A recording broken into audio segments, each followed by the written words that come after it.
may kaalaman. And when you lose your health, you will lose everything. Ang atin pong tatalakayin sa hapong ito ay tungkol po sa fatty liver. So fatty liver ho, ito ang first stage ng liver disease. Bago ho kayo mapunta sa hepatitis, hindi ho yung infectious hepatitis na Hepa B, Hepa C. Ibig sabihin ho, pamamaga, inflammation ng atay, fatty liver, hepatitis, cirrhosis, cancer of the liver, and hepatic failure. So, ganun ho ang progress. So, mauuna ho kayong magkaroon ng fatty liver bago kayo magkaroon ng high blood, diabetes, high cholesterol, high uric acid. And ang pagkakaroon ho ng fatty liver and gallstone, isa ho yan sa mga root cause ng halos lahat ng sakit. At kailangan ho yan ay maibalik sa normal liver kasi ho iba na ang function pagka fatty liver ka na. Tinatawag din ho itong hepatic steatosis, which is a condition characterized by accumulation ng excess fat in the liver. At ayan po, ganyan lang ho ang definition ng fatty liver. Kaya most of the people, ang concept ho sa pagkakaroon ng fatty liver is excess fat in liver cells. Na hindi po simpleng ganun lamang. Aside from excess fat in the liver, kasi nga ho, hindi na nape-penetrate ng ultrasound, CT scan, MRI ang loob ng liver cells, puno na ho ng bato or stones ang ating liver pagka ho fatty liver ka. Yung whitish thing hong yun na nakikita sa imaging test, puro mga bato ho yun. Ang tawag ho natin doon is intrahepatic stones. Na pagka ho yan congested na, punong-puno, nalaglag na ho sa apdo or gallbladder, maiiba na ho ang tawag dyan, gallstone na ho. But it is the same, intrahepatic stones na nalaglag ho sa gallbladder, naging gallstone. Now, bibihira ho ang nakaka-reverse ng fatty liver because they just give supplementation to the liver. Baliwala ho kahit magbigay kayo ng supplement or vitamins para sa atay. Kasi ho congested yung loob ng atay. So, kaya lang ho, kung detox ang missing link, kumbaga hindi ho ginagawa, hindi ho marireverse ang fatty liver. I have one patient na ginagamot daw ang kanyang fatty liver by giving her supplementation to the liver and giving statins. Bakit ho siya binigyan ng statins, anti-cholesterol? Kasi nga ho, yung concept na accumulation ng excess fat, di tinutunaw yung excess fat by giving statins. Now, halos 1 year na po yung pasyente na reverse ba yung fatty liver? Of course, hindi. Because that is a wrong way. So, kaya nga yung maling concept ay maglilid din ho yan sa maling treatment. So, and aside from that, ang statins or anti-cholesterol, may side effect din ho yan sa atay, sa liver. So, paano mong marireverse ang fatty liver into a normal liver if you are giving something that harms the liver? Siyempre ho, pa-reverse ka, di ba? Fatty into normal. Dapat ho, gumaganda ang atay. Hindi ho harm ang ibibigay mo, kung hindi benefit, which is again wrong. So, sa atin ho, ay marami na ho tayong na-reverse na fatty liver. And ang fatty liver ho, dalawang klase yan. Non-alcoholic fatty liver and alcoholic fatty liver. Depende ho sa cause. At pwede pa rin ho itong hatiin sa dalawa. Simple fatty liver, steatosis, accumulation lang ng fats pero wala pang inflammation and liver cell damage. And non-alcoholic steatohepatitis. Mas severe form ho ito ng non-alcoholic fatty liver, wherein aside from fat accumulation, it is accompanied by liver cell inflammation and damage. So, and non-alcoholic fatty liver, non-alcoholic steatohepatitis can lead to fibrosis, magpepekla to, magi-scarring, mauuwi ho sa cirrhosis, liver failure, and liver cancer. So, yung NASH, non-alcoholic steatohepatitis. Kesa ho yung steatosis lang. Simple fatty liver. At alcoholic fatty liver naman ho, caused by excessive alcohol consumption. Yung mga manginginom po ng alak, habang maaga pa po, stop drinking liquor. Wala hong idudulot sa inyo yung kabutihan. Bukod ho sa sayang ang budget, sinisira nyo pa ho yung katawan ninyo. Sinisira nyo ho yung liver cells ninyo. Ang liver ho kasi, pinaprocess niya yung alak. And over time, yung excessive pag-inom ho can lead to fat build-up. And yung continuous alcohol abuse, magpa-progress ho yan to a more severe liver damage, including alcoholic hepatitis and cirrhosis. And ang fatty liver ho, nangyayari when there is an imbalance between the synthesis and breakdown of fats in the liver. At yung insulin resistance ho, naglilid sa increased fat storage in the liver. Dapat ho may kasama itong stones, hindi lang ho fats. And diet, yan, yung mga mahilig hong kumain ng fats, mahilig kumain ng matatamis, sugar and calories can contribute to fat accumulation. Now, symptoms, kadalasan ho ang fatty liver disease, kadalasan ho ito walang symptoms. And especially sa mga early stages, kaya ho yung sasabihin, sumasakit itong right upper quadrant ko kasi may fatty liver ako. Wrong po yan, mali po. Kasi hindi ho sumasakit ang may fatty liver. Probably ho, baka may gallstone kayo, kaya ho sumasakit. Tandaan nyo, wala hong pain ang fatty liver. Actually ho, walang symptoms. Kaya kadalasan ho, hindi alam yan ng pasyente. Ang pwede hong sumakit sa inyo sa right upper quadrant is gallstone. Malinaw ho yan. And ayan, some of the symptoms, fatigue, ayan, madali kang mapagod, hindi ka on the go. Abdominal discomfort. Discomfort lang ho, pero hindi pain.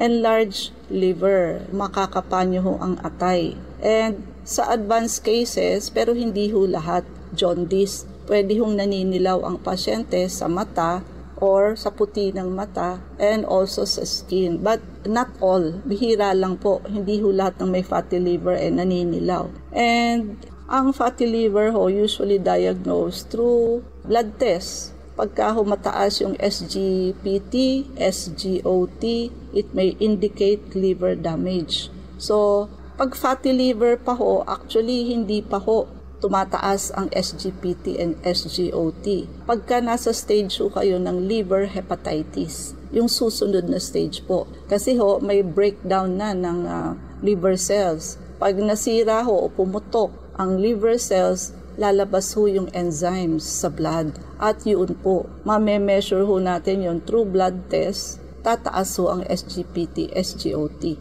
So sa kaso ho ng fatty liver, wala pa hong breakdown ng liver cells o wala pang damage. Sa susunod hong stage, which is hepatitis, there is already inflammation and damage of liver cells. Kaya ho, lalabas yung enzyme sa liver cell, it is in the blood, kaya pag mineasure nyo ho, mataas. Imaging, kikita rin ho ito sa ultrasound, CT scan, MRI, kaya lang, ayun nga lang ho, hanggang labas lang ho ng atay. Fat accumulation lang, hindi ho natatagos inside, hindi ho nakikita yung mga stones. Kaya ito lang ho ang concept of having a fatty liver. Kaya mali din ho ang recommendation. Kulang. Nourishing lang ho, dapat cleansing plus nourishing. And sa treatment ho, siyempre ho, kailangan ang weight loss, pagpapapayat. Pero kailangan ang weight loss gradual lang to reduce liver fats. So, hindi ho pwede yung drastic na pagpapapayat at magkaka-gallstone din pati kayo pag biglaan. 1 pound each week lang ho ang recommendable. 1 pound each week, 4 pounds lang po in a month.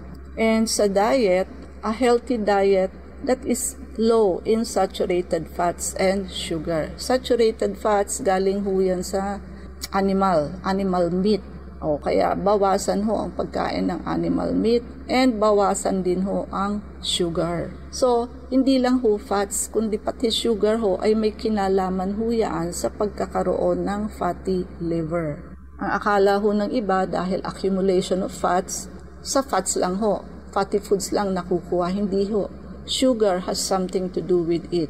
Exercise, yung regular physical activity, of course, nakatutulong ho yun mag-reduce ng fat accumulation kasi yung nabe-burn yung fats.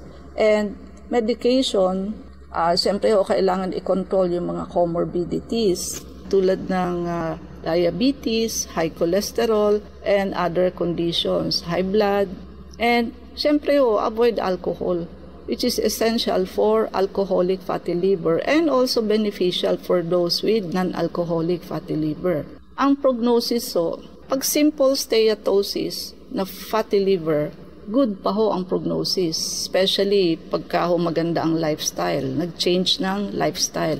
However, kung yung progression ho sa NASH, steatohepatitis or cirrhosis, pangit po yun.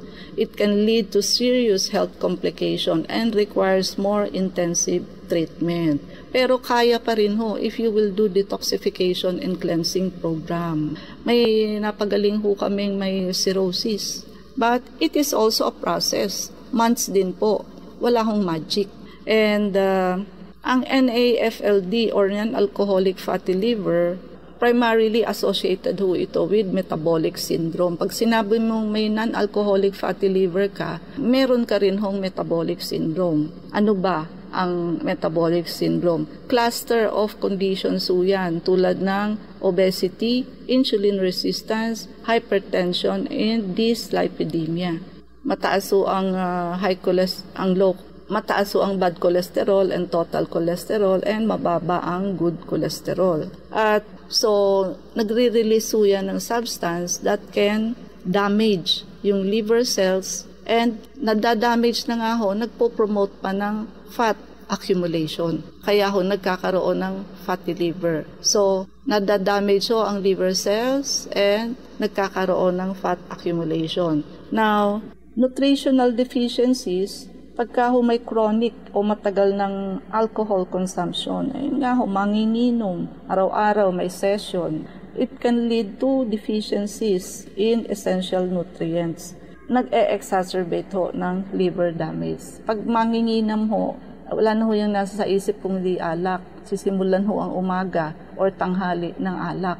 At saka ang alcohol ho, may tolerance ho yan. Tumatagal, dumadami yung dosage mo. Kaya ho may mga rehab, so addictive ho siya. May mga rehabilitation center for alcoholic people, hindi lamang ho sa drugs. At saka yung mga sedentary lifestyle, lack of physical activity, nakaka-contribute din ho yan sa fat accumulation. And also sleep apnea, with associated ho kasi yan sa insulin resistance and metabolic syndrome. Sa alcoholic fatty liver ho, yung quantity, yung dami at tagal, quantity and duration ng alcohol consumption is very important. Yung risk, nag-i-increase ho with the amount, yung dami ho ng naiinom nyo sa kada araw at ilang taon na ho kayong umiinom ng alak. So, ang women ho are more susceptible to alcohol-related liver damage. Mas mahina ho kasi ang tolerance ng babae.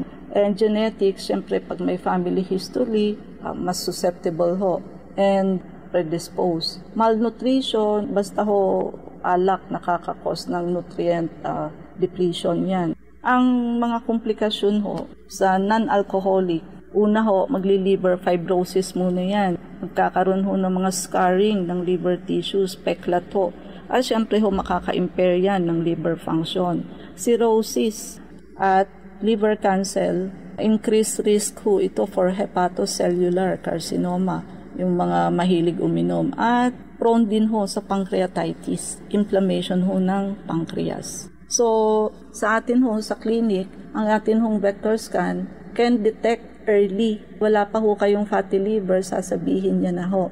And if you do this detoxification program, ideally every 3 months, malayong-malayo ho kayo sa fatty liver, cirrhosis, cancer of the liver, and hepatic failure. Malayong-malayo ho kayo dyan. And kaya ho lagi nating ina-emphasize ang detoxification program kasi nga ho, fatty liver and gallstone, yan ho ang root cause ng halos lahat ng sakit para hindi na ho kayo mag-progress sa iba pang sakit at pati ho yung root cause ng ibang sakit maa-address po. So, napakalaking bagay ho nang nalilinis nyo yan, ideally every 3 months. And yung vector scan ho, kahit twice a year lamang, pwede na ho. And yung blood cleansing program naman, ayan, mawawash out ho, mahuhugasan ho yung mga toxins and chemicals na nasa mga ugat natin, pati ho yung loob ng atay, mape-penetrate po yan. So, malilinis ho yan.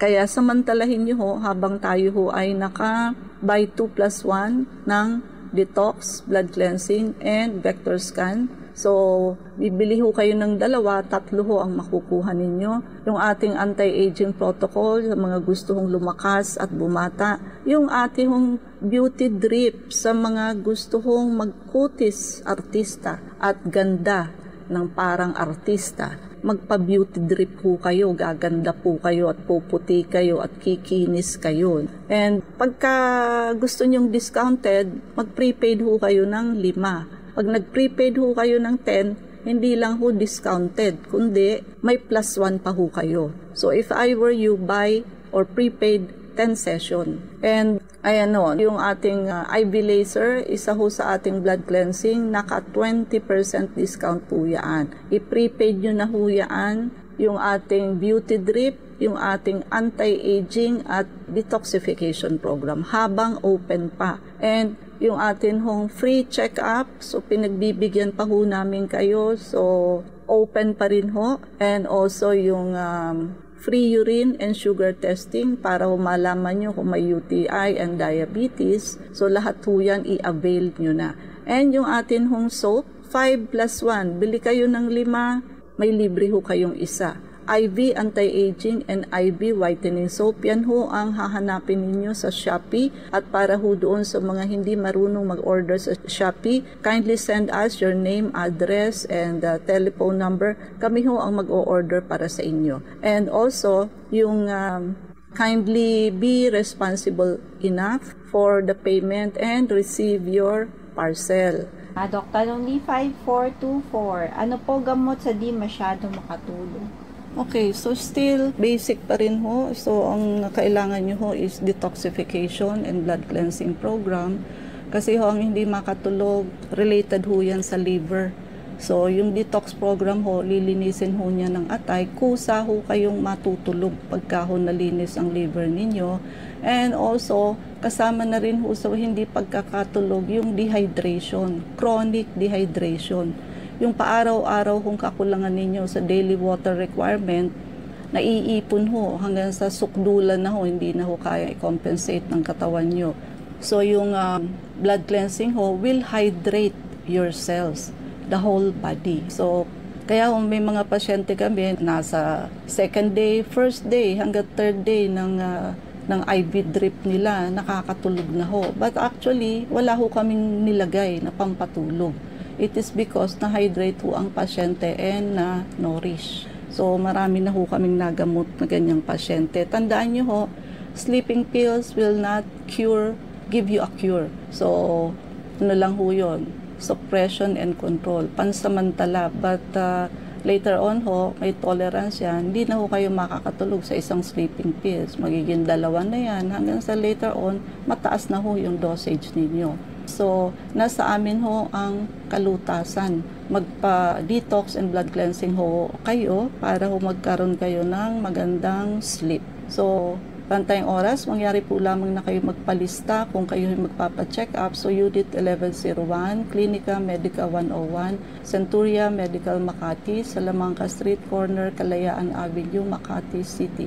So, ang landmark ho natin is along Makati Avenue, yung corner General Luna Street. Everyday ho bukas ang clinic, pati na rin Saturday and Sunday, and even holidays. Kailangan lamang ho magpalista kayo ahead. Ay, yung mga numero. Pwede po kayong tumawag sa 546-9412, 0922-875-2899. Pwede rin po kayong mag-text sa 0925-896-1689 at 0917-810-6169. Prevention is better than cure and health is the best investment. Regaluhan niyo po ang inyong sarili ng pagpapacheck up para huma-auscultate namin ng likod ninyo, maagapan ho kung kayo ay may walking pneumonia.